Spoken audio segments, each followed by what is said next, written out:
Shivali Rana, and we are coming up with a new channel and YouTube channel, which name is Learning Mantras. So Learning Mantras is basically concerned with the tips and tricks you can use to grab a good marks or score the good marks in your examination. So this channel is basically concerning right now with the 11th and 12th class, and today I am going to teach you the basic business studies concept. All right, so we already know that lockdown is going on and you are suffering with so many problems. The schools are closed and you are not able to get the proper classroom classes, so you are not able to work and study in the proper classroom environment. So this is the best place where you can understand the basic concepts of each and every topic, and here we are going to discuss each and every topic with step by step method, and here we are going to study this basic concept in from the beginning. It's not like that if you are new and you don't have any material or any book from where to concern and what to do. So this is the best channel for you, for all the beginners and for all the scholars students who are already very much indulged in the subjects. All right, so this is going to be a very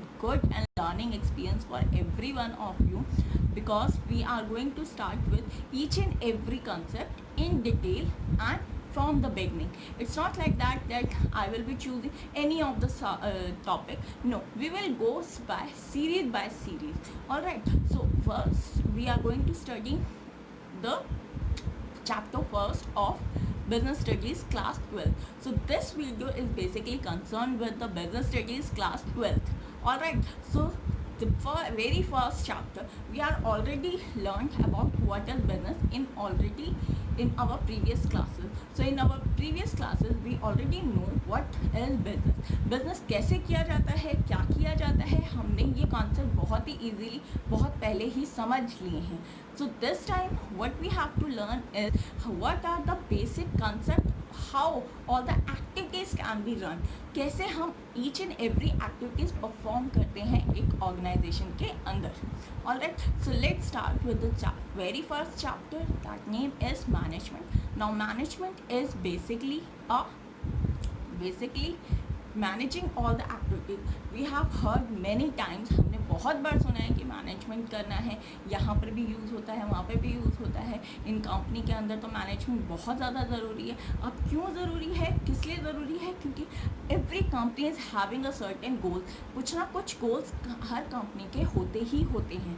अब उस goals को achieve करने के लिए, ताकि क्या हो सके, हम मार्केट में अच्छा खासा प्रॉफिट अर्न कर सकें, तो इसीलिए मैनेजमेंट किया जाता है. क्यों? क्योंकि हमें क्या करना है, जितनी भी एक्टिविटीज़ हो रही हैं कहाँ पर, हमारी ऑर्गेनाइजेशन के अंदर, वेदर इट्स सेलिंग और purchasing, production, anything. So all the activities which are basically concern with business are to be managed in proper and efficient manner. Now the two terms basically comes again and again in your whole subject, which effectiveness and efficiency.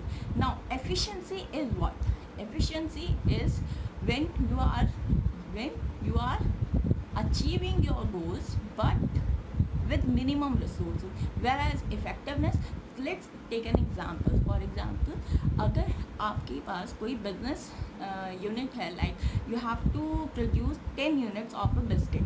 अगर आपको 10 units बनानी है biscuit की, तो अब क्या, now आपको 5 दिन के अंदर ये 10 पैकेट्स बनाकर देनी है, 10 यूनिट्स बनाकर देनी है. ठीक, अब अगर आपने 5 डेज़ के अंदर बनाकर दे दी, तो it means you are very effective. आपने गिवन टाइम फ्रेम के अंदर वो प्रोडक्ट्स बना दिए हैं. क्लियर? अब एफिशिएंसी क्या होती है? Efficiency means when you are basically using minimum resources. कितना आपने उसमें पैसा लगाया, ठीक, आपने रॉ मटेरियल लिया होगा, आपने मशीनरीज लगाई होंगी, तो वो कितना कम पैसा आपका लगा उस प्रोडक्ट को बनाने के लिए, आपने कितनी अपनी सेविंग्स करी, तो तब आप क्या बनोगे, एफिशिएंट बनोगे. तो इफेक्टिवनेस एंड एफिशिएंसी ये 1 मार्क क्वेश्चंस हैं जो हमेशा ही आते हैं आपके 10th 12th के बोर्ड एग्जाम्स में. Alright, so now the definition is very sweet and simple that management is a thing getting things done by others. अब हर एक चीज़, एक ऑर्गेनाइजेशन, एक ग्रुप होता है काफ़ी सारे इंडिविजुअल्स का, जहाँ पे सबके इंडिविजुअल कलेक्टिव एफर्ट्स होते हैं. कोई एक पर्टिकुलर पर्सन के कोई भी आपके एफर्ट्स नहीं होते, आप सबके एफर्ट्स को मिला के एक ऑर्गेनाइजेशन रन करते हो. क्लियर. सो अब क्या करना है आपने, और सारी चीज़ें लोगों से करवानी है बेहतर तरीके से, कम टाइम में, ताकि आपकी ऑर्गेनाइजेशन का गोल भी अच्छे से अचीव हो और आपकी प्रॉफिट अर्निंग भी बढ़ती जाए. क्लियर. सो आपको डेफिनेशन तो कम्प्लीटली क्लियर है. Getting thing done, management is getting thing done by others in effective and efficient manner. So the definition here and. आपको क्या करना है, औरों से इंडिविजुअल जितने भी आपके ऑर्गेनाइजेशन के जो वर्क कर रहे हैं उनसे अच्छे से काम करवाना है, ताकि आपका गोल भी टाइमली अचीव हो और वो एफिशिएंट भी हो. Clear. Now let's move to the nature of the management. अब नेचर क्या होता है बिजनेस का, क्या क्या करेक्टरिस्टिक्स, अगर आप इसे नेचर भी बोल सकते हो, आप इन्हें करेक्टरिस्टिक्स भी बोल सकते हो. तो अब ये क्या होता है आपका. नाउ अब करेक्टरिस्टिक्स आपके क्या होते हैं, जो भी चीज़ें इसकी डेफिनेशन के अंदर आएंगी बेसिकली वो सारी आपकी क्या कहलाती हैं, नेचर ऑफ मैनेजमेंट. अब मैनेजमेंट एक क्या है, इनटेंजिबल चीज़ है, आप उसको देख नहीं सकते. इनटेंजिबल का मतलब क्या होता है, जिसका सिर्फ इफेक्ट फील किया जा सकता है. अब मैनेजमेंट कोई पर्सन तो है नहीं जो हमें दिखेगा, हाँ मैनेजर उसको करने वाला एक पर्सन ज़रूर है जिसका असर हम देख सकते हैं. तो मैनेजमेंट को हमेशा क्या बोला जाता है, इनटेंजिबल एक्टिविटी. जो सबसे पहले आपका आएगा वो क्या है, intangible activity. Second, management is universal और परवेसिव. आपने कई सारी बुक्स में देखा होगा कि मैनेजमेंट एक और परवेसिव और यूनिवर्सल लिखा जाता है. अब इसका क्या मतलब है, मैनेजमेंट हर जगह यूज़ होता है, चाहे आपकी ऑर्गेनाइजेशन हो, चाहे आपकी कोई भी